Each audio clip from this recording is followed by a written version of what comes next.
Hello friends, नमस्ते प्रणाम। हमारे चैनल में आप सभी फ्रेंड्स का स्वागत है और अभिनंदन है। तो हम लोग बहुत ही प्यारा ननद भौजाई का नोक झोंक वाला गीत लेकर आए हैं। अगर अच्छा लगेगा तो लाइक शेयर सब्सक्राइब जरूर कीजिएगा और कमेंट बॉक्स में ज़रूर बताइएगा कि ये गीत आप लोगों को कैसा लगा। और कमेंट बॉक्स में ज़रूर बताइएगा कि आप लोग की ननद कैसी हैं। तो चलिए बताइएगा जरूर आप लोग कैसे मुँह फुलाती हैं। फुलाए गाल बैठी ननद अंगने में, फुलाए गाल बैठी ननद अंगने में, ननद अंगने में हो ननद अंगने में, ननद अंगने में हो ननद अंगने में, फुलाए गाल बैठी ननद अंगने में, फुलाए गाल बैठी ननद अंगने में। कैसे मैं पहनूं राजा हरिया के झुमका,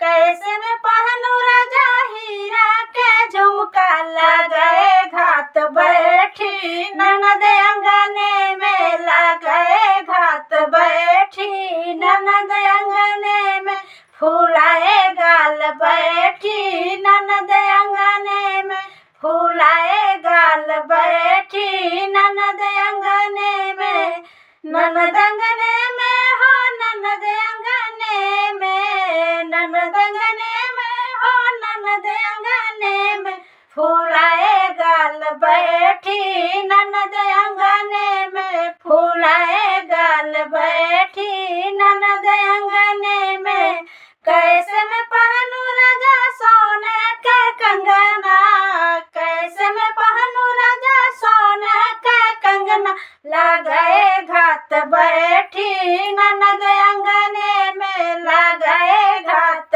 बैठी ननद अंगने में, फुलाए गाल बैठी ननद अंगने में, फुलाए गाल बैठी ननद अंगने में, ननद अंगने में हो ननद अंगने में, ननद अंगने में हो ननद अंगने में, फुलाए गाल बैठी ननद अंगने में, फुलाए गाल बैठी ननद अंगने में। कैसे मैं पहनूं राजा सोने का टीका,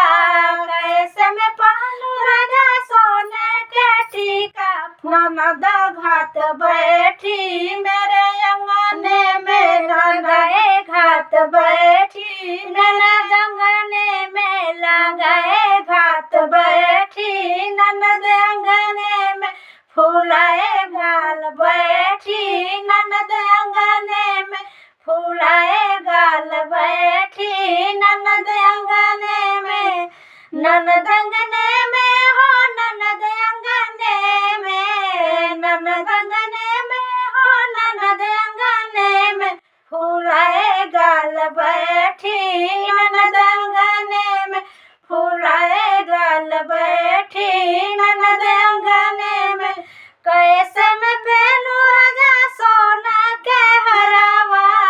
कैसे मैं पहनूं राजा सोना के हरवा, लगाए घाट बैठी ननद अंगने में, लगाए घाट बैठी ननद अंगने में, फुलाया गाल बैठी ननद अंगने में, फुलाए गाल बैठी ननद अंगने में, ननद अंगने